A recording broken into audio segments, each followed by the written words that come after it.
Voice of the Sea, learning from experts across the ocean. Welcome to Voice of the Sea. In this episode of Voice of the Sea, we're exploring two of the most unique fish farms in Hawaii. UH Sea Grant's Kevin Hopkins experiments with sturgeon farming and aquaculture in Hilo. First, Ed Cichon of Maui Aquaponics shows us around his talapia and lettuce farm and tells us where his dream of fish farming is headed. Well, the vision was offshore aquaculture. About 6 years ago, I learned about it and I said, this is what I want to do with the rest of my life. We met some bumps in the road. The economy really made it difficult for investment. And aquaponics was something a lot smaller investment required, a way to survive, a way to prove that we can. So I guess that was the beginning of the vision. Can you just give me a breakdown? What is aquaponics?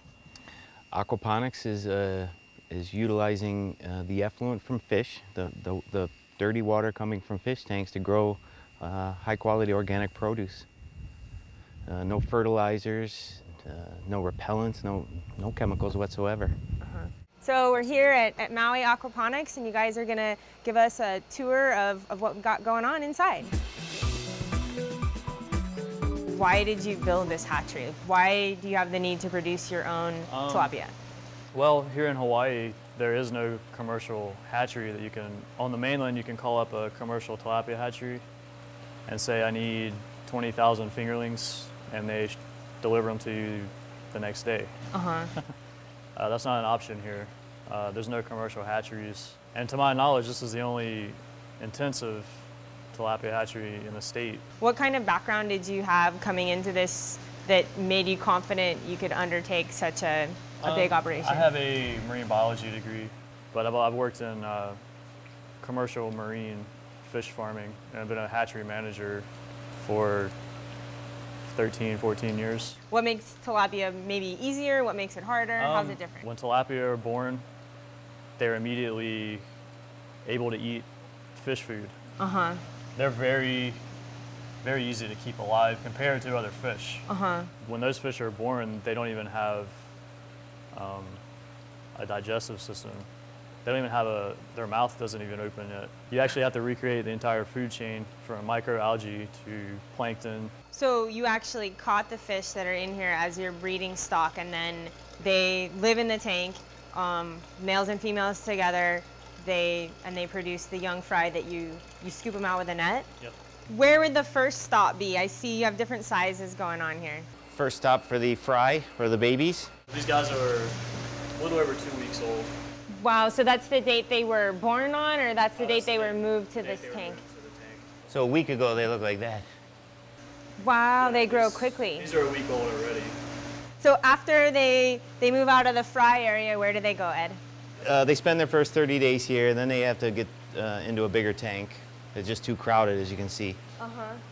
After they're about 30 days old in the fry tanks, we move them over to these tanks, which are the same thing. It's just a larger tank.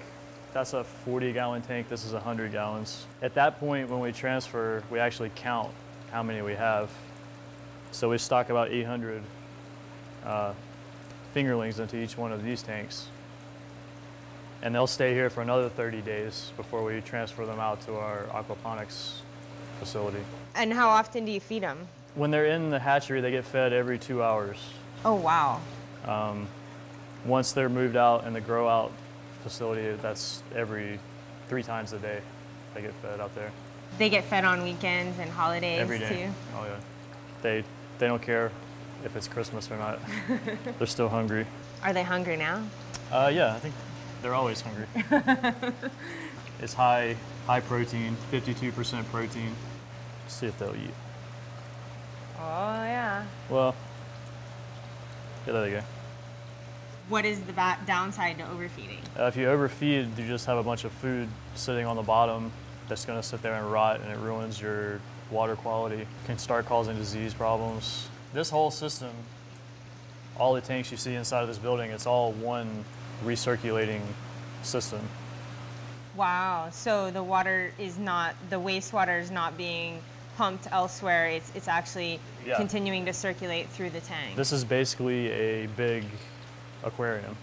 They stayed for 30 days over there in the fry tanks, and then they moved here, and now they're going to grow here for how long? Another 30 days. Another 30 days, and from there, where would they go? From here, they leave the hatchery and they go out to the aquaponics. Where they're only going to get to eat 3 times a day. Right. Once they go out there, they reach market size, which, depending on who the buyer, is anywhere between a pound to 1.5 pounds. Okay, so now we're going to take a look at where they go to grow up. Right. So this is our, we call these our nursery tanks, which is the first stop after they leave the hatchery before they get moved into our really large tanks, which is where they'll finally stay the rest of their life. So this is the final stop for the fish. This is our grow out tanks. Our fish here, there's 4,000 fish, a little over 4,000 fish in here, and they're averaging a little under half a pound right now. They will probably be market size in another 2 to 3 months. We really started ramping up production about February of this year. So you have a lag of fish coming out of the hatchery, then they have to grow, and then so we'll probably be stocking another big tank by the end of August. This water is all recirculated as well, but it's through our aquaponics facility. All the troughs that are growing all of our lettuce. You'll see we have about 7,000 square feet of growing area. So the surface area from that, plus the plants growing, taking nutrients out of the water, is what cleans the water and brings it back for the fish. So we end up with, instead of, you actually produce a product and it's accomplishing the same thing as a biofilter would. So instead of running these guys' water through the system we saw inside, you run it through some plants. Right. And then we eat the plants. Right, and so you get fish and plants. How many pounds of fish are you producing? This facility, when it's fully stocked, will do about 500 pounds of fish per week. Wow, and what about your vegetables? Vegetables, we should be approaching 1,500 to 2,000 pounds of lettuce a week. So at full capacity, you'd have 5 tanks at 5,000 pounds of fish each. You've got 25,000 pounds worth of fish. Right, which is a very small aquaculture operation. It's a large aquaponics operation, but 500 pounds of fish a week is, one buyer will easily buy that. So once we have 4,000 pounds of fish in this tank, they'll be eating, they get fed about 1.5% of their body weight per day. So you're looking at between 40 and 50 pounds of food per day, split between 3 feedings. Some fish with higher metabolisms, you feed as much as twice that much. Tilapia, 1.5 is kind of a standard. So all that waste will go down the drain, and that's what ends up fertilizing all our plants. Exploring Our Fluid Earth is the dynamic curriculum developed by the University of Hawaii's Curriculum Research and Development Group. The award-winning Fluid Earth and Living Ocean textbooks are now interactive and online. New activities, updated content, and a teacher community. Exploring Our Fluid Earth is now freely available. Find out more at exploringourfluidearth.org. You're watching Voice of the Sea. And our first harvest will probably be end of October. The first ones will be ready. I'll be ready to come for dinner. And from here it goes to our growing area. And the growing area is really what makes your facility different than a traditional aquaculture, because a traditional recirculating farm would just have the same types of filtration you see in the hatchery, except just a lot larger. We replaced that with this, and not only does it replace that, but actually gives a product to sell. So those plants down there are doing the job that you would otherwise be paying and working on a filter to do, and they're growing in the water that you use to grow your fish. And they're producing income. And do you have to fertilize those plants? No, the fish nutrients provide everything. We've experimented with several things: tomatoes, basil. They all grow well, but there's such a demand for lettuce, and it grows so quickly. In this system, we get a head of lettuce in 3 weeks. Wow. Whereas in the ground, it takes at least twice that long. So we're just doing lettuce at the moment. We're actually doing a spring mix, which I'll show you. And we're doing a field green mix with like arugula and some mustard greens and things. Wow, I can't wait to try it out. This is our little seed house, which we're expanding, which you'll see outside. Wow, they're so cute. What we use here is, it's called a coir pellet, and we plant the seeds in these. They sprout in about, this is probably 3 days. Oh, wow. 4 days. And then when we harvest, we just go through and cut with scissors.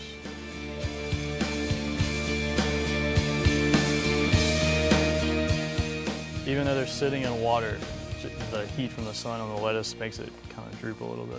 Oh yeah. So we actually harvest first thing in the morning when it's all crisp. So I see everything's covered up, and why is that? Main reasons to keep out bugs. The caterpillars can destroy an entire trough of lettuce in 2 days. So that keeps them out for one. It also functions as a little bit of a windbreak because we get some trade winds coming through here. Sure. And it also, this has like a 12% shade factor, which is good in the hot summer months because as you can see, even with the shade, the lettuce in the middle of the day is not exactly, it has all the water it needs, but it's still a little limp, I guess. Well, it's the most beautiful lettuce I've ever seen. This is our spring mix. 6 different varieties of lettuce. And basically when we harvest, we just come through and with scissors and cut it off. And we can mow that 3 times before we have to replant with a new seedling. Can I taste one? Sure. The reds are a little more bitter and the greens are sweeter. The oak leaf's good. Wow, it's really good. It's almost like it's flavored already or something. It's kind of like a lettuce chip. It's really good. Do you get tired of eating lettuce? I got tired of buying lettuce, so I don't have to worry about that anymore. Do you spray them with anything? No. We use no pesticides, no fertilizer. So these guys are not growing in any dirt at all? No, the roots just hang down into the water. Here, these plants grow 24 hours a day because they constantly have nutrients, they constantly have oxygenated roots. Right now we're running 10 horsepower worth of air pumps, which is a very large electric bill. Right. But if we don't have that, we have problems with root rot. Have you guys looked at doing any kind of alternative energy powering your electricity? We have looked at solar. A solar system for this facility is probably going to cost about $1 million. So this is just our experimental garden. Actually, we have a goat that likes to sneak in here that's been chewing all of our tomatoes. Yeah. The zucchini seems to like it, like the aquaponics system. Wow. This whole thing is growing out of one of those little 2-inch pots. No way. Yeah. And then up on the roof, that's where we're expanding. There's only 1/3 of our production here. 2/3 is going to be up on top of the roof there. Wow. So at maximum capacity, once that roof's running, how many pounds of lettuce or? Between 1,500 and 2,000 pounds per week. Wow. And so from the hatchery where the guys need to get fed every 2 hours to the fish that outside are feeding 3 times a day and the plants, how many people do you have working here to keep this operational? Right now we have, besides myself and Ed, we have 2 full-time people and 2 part-time people. Wow. We'll be adding probably at least double that when we get fully operational. The University of Hawaii's Sea Grant College program focused on Hawaii's coasts and its communities through sustainable development, safe seafood supply, sustainable coastal tourism, hazard resilience, and healthy coastal ecosystems. Hawaii's Sea Grant. Welcome to Voice of the Sea. Next up, we catch up with Kevin Hopkins, director of the Hawaii Sea Grant Center for Sustainable Aquaculture. So Kevin, you have two different kinds of sturgeon here. Yeah, I have both Russian sturgeon and Siberian sturgeon. And so this is a Siberian sturgeon. This is a small Siberian sturgeon. It's 2 years old. And I can go ahead and touch him a little Yeah, bit. you can touch him. Oh wow, he's really smooth. Yeah, so this one's really smooth. Now the Russian sturgeon over there that you were seeing have really big plates on the side. So these are the Russian sturgeon. They're much more heavily armored than the Siberian sturgeon. Those scales going down the sides and at the top of them have little hooks on them. So it's one of the things that which we typically do is when we're working with these fish is with students we'll anesthetize the fish. Not so much to produce the fish, because the fish are very docile and everything else here, but also more to protect the students. And so can you tell me a little bit about what's special about sturgeon? Okay, well, we got involved in sturgeon here back in 1993. We see that we can have an industry here in Hawaii for a high-valued fish. Part of our problem here in Hawaii is that, particularly like right here, our water comes up out of a well. It's about 68 degrees. That's too cold for tilapia, too warm for trout. So this is a great temperature for sturgeon. So now, do people fillet these and they eat them as a fillet? What we do with these fish is we have an ongoing order from one of the local restaurants. Every week they buy about 30 pounds of fresh fish from us, which we take down to Cichon, which is a fish processing company. They process it and age it, because it has to be aged. Sturgeon meat is like beef. You have to age it. You can't eat it right fresh. So we age it for 3 days in their refrigerators, and then they fillet it, and then we take it over to the restaurant. And what does the sturgeon meat taste like? I've never had it Well, before. for us, it's a very mild white meat, but it's relatively firm. It's much more solid. From my perspective, it tastes somewhat like moi, Okay. which is probably has to do with that we feed the same diet to the sturgeon that is fed to the moi. But it's, moi is a small fish, and a very relatively soft. I always hear caviar and sturgeon associated with caviar. Okay, yeah. Now the Siberians will give us caviar right at 5 years old, or maybe 6. The Russians about 8. Now our problem with them, what we have with our fish here, and it's one of our things that we're having a difficulty with going forward with it, is we have what they call asynchronous maturation. Because we don't have a winter to sort of get everybody on the same cycle, breeding cycle, is we get them coming mature at different times, and they become ripe at different times during the year. One of the other things that is a real problem for us is we cannot tell just by looking at them what's a male and what's a female. Oh, wow.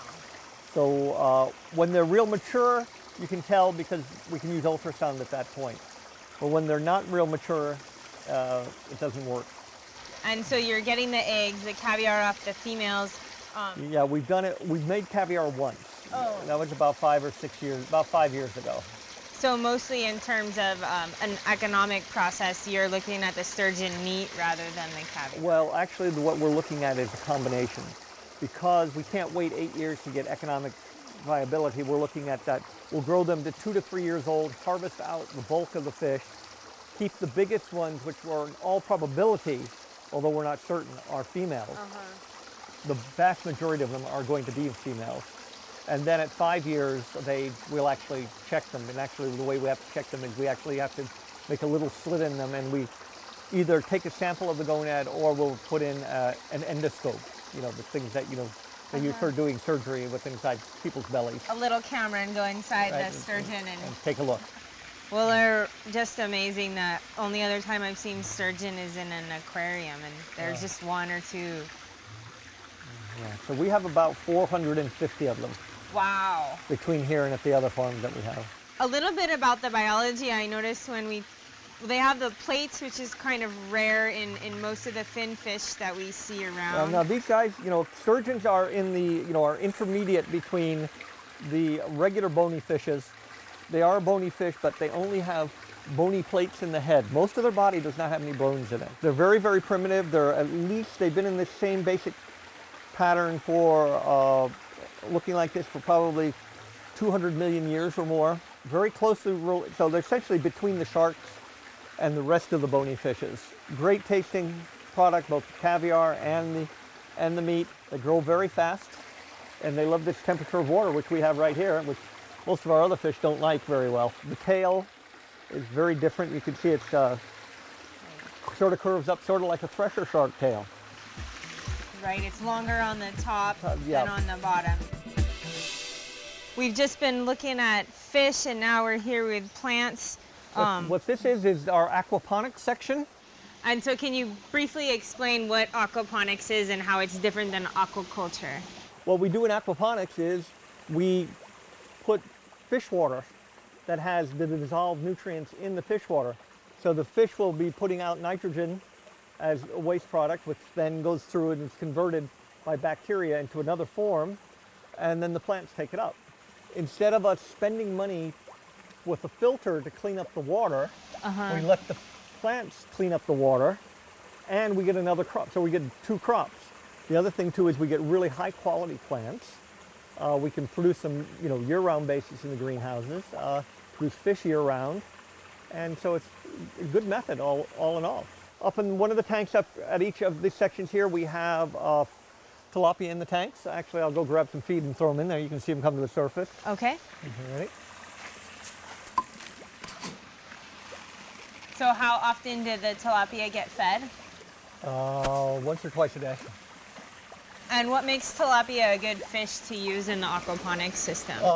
They're basically a really good fish for this, and why the reason people mostly, 1, they're marketable. It's really important to use a marketable fish. 2, they do feed low in the food chain. 3, they can stand very high densities. And 4, basically they're hardy. Hard to kill them. The water from there goes into a filter where it is, the solids basically are broken down and releases the nutrients from them, which then flow through here, and the plants suck it up. Typically you see in an aquaponics operation, most of them are planting lettuces. That seems to be the most common. We got the tomato plant over there. I see one tomato on that one there. I know they harvested it the other day. There was a lot more down over there. So having worked in aquaculture for the last 30, 40 years, what do you see as one of the things that you'd like to have happen in the industry?